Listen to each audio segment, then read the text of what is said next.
Have you ever noticed that we live in an upside-down world, where emptiness shouts louder than wisdom, where arrogance rises while humility bows, where fools occupy thrones and the wise die in obscurity?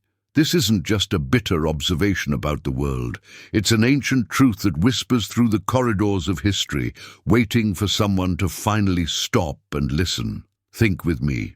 While you battle to build something of value, honing your skills, reading, studying, seeking to understand the nuances of existence, there's someone out there who has never read a complete book, who has never questioned their own certainties, who has never felt the weight of doubt, but who is being applauded, promoted, celebrated, and you ask yourself in silence, in the solitude of your most honest reflections, where did I go wrong? Why does effort seem not to matter?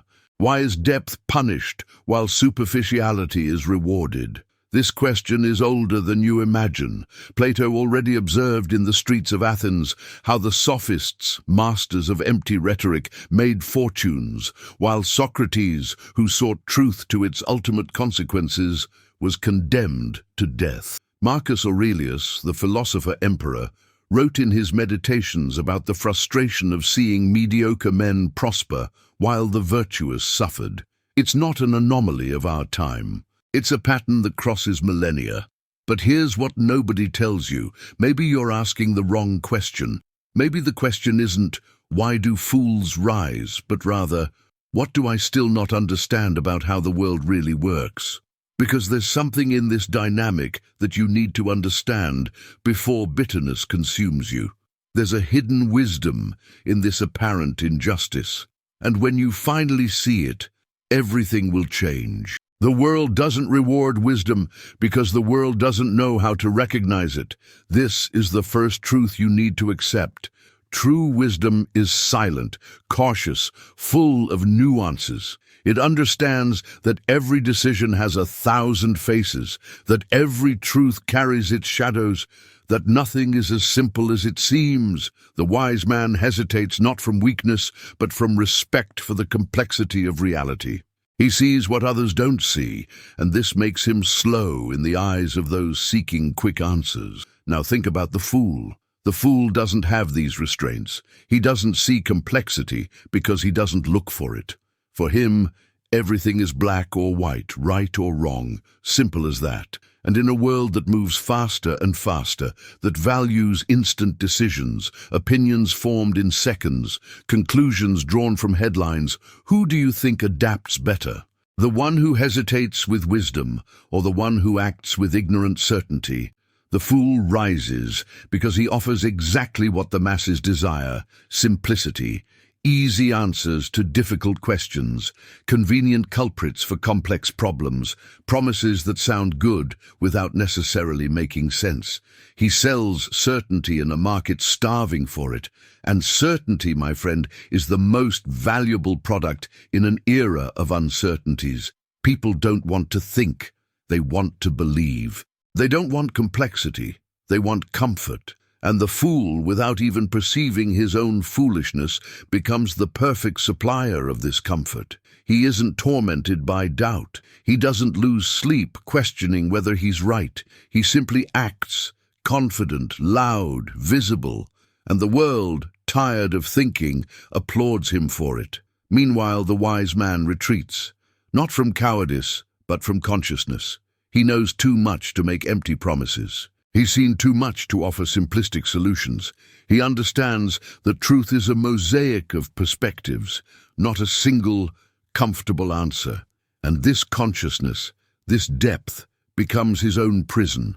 Because in a world that wants answers in 140 characters, who has time for nuances? Who has patience for truth when the lie is so much more comforting?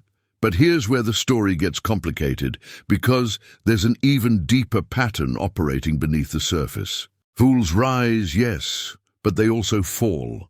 And when they fall, they crash with a thunder that echoes through time, because their ascent was built on sand, on the illusion of competence, on the appearance of wisdom without its substance, and eventually, inevitably, reality collects its price.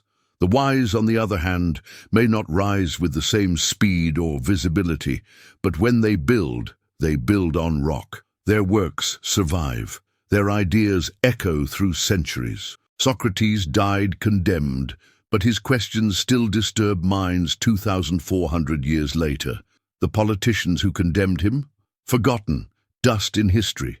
Maybe you're already feeling this now, this realization that you've been in a different game than you imagined, that while you struggled to be better, to know more, to understand more deeply, you were competing in a race that values who arrives first, not who arrives better. And this hurts. It hurts because you invested so much in being good, in being true, in having substance, and now it seems like none of that matters.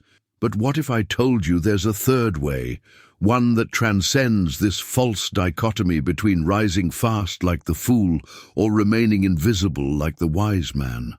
What if I told you that you can be wise and still be effective in the world, that you can maintain your depth without drowning in it, that you can have substance and still be heard? Here's the secret nobody tells you. The wise man who remains isolated in his wisdom has chosen pride disguised as humility. He's convinced himself that the world doesn't deserve his wisdom, that the masses are too ignorant to understand him, that it's noble to remain misunderstood. But this is the most subtle trap of all, because true wisdom isn't just knowing the truth, it's being able to communicate it. It's not just understanding complexity, it's being able to make it accessible without distorting it. Socrates didn't remain in an ivory tower philosophizing alone. He descended to the streets, talked with blacksmiths and merchants, used simple metaphors to transmit profound ideas. Jesus didn't write complex theological treatises. He told parables that even children could understand, but which contained truths that scholars still debate. The problem isn't that the world doesn't value wisdom. The problem is that wisdom frequently refuses to speak the language of the world. It hides behind jargon, behind unnecessary complexity, behind an air of intellectual superiority that repels more than it attracts. And then it complains about being ignored. But what if you learned to translate your wisdom? What if you maintained your depth, but found ways to express it that resonated with people? What if you stopped seeing simplicity as the enemy of truth and started seeing it as a vehicle? Because here's the final revelation. Fools rise not because they're fools, but because they're fearless in their communication. They're not afraid to seem simple, to repeat ideas, to use accessible language, and the world responds to that. The wise man who learns this lesson, who maintains his substance but acquires the fool's boldness in communicating it, he becomes unstoppable. He's no longer the invisible sage nor the noisy fool. He becomes something new, something rare, the effective sage. History is full of them. They're the ones who changed the world. Einstein, who took incomprehensible quantum physics concepts and translated them into analogies about trains and clocks. Carl Sagan, who made astronomy accessible without trivializing it. Nelson Mandela, who communicated complex ideas of reconciliation and justice in ways that mobilized nations. They didn't simplify truth, they made it transmissible. And there's a profound difference between these two things. So maybe the real question isn't why fools rise and wise men fall. Maybe it's, how can you, with all your wisdom earned through so much effort, learn to rise without becoming a fool? How can you be heard without betraying your truths? How can you communicate depth in an age of superficiality? The answer isn't in abandoning your quest for knowledge. It's in expanding this quest to include the art of communication. It's not enough to know. You need to know how to make others know. It's not enough to be right. You need to be able to show why you're right in ways that people can absorb.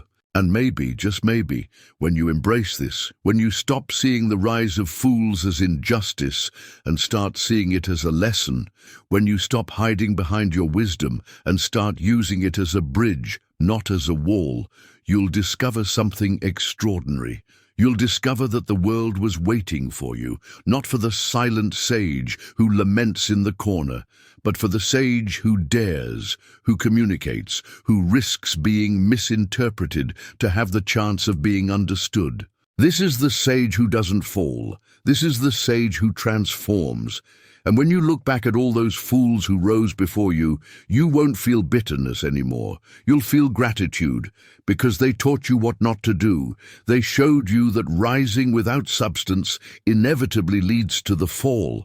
And now you know something that neither fools nor traditional sages know, that true mastery lies in uniting depth with clarity, wisdom with courage, truth with communication. So if these words resonated with you, if you felt that tightness in your chest that comes when someone puts into words something you always knew but could never express, leave your like.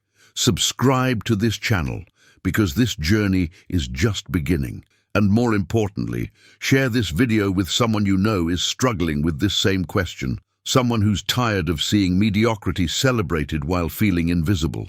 Because this message needs to reach exactly the people who most need to hear it. And maybe together we can create a world where wisdom and effectiveness are no longer opposites, but allies, where the wise don't just exist, but thrive, where depth isn't punished, but celebrated, and where you, finally, allow yourself to be fully seen.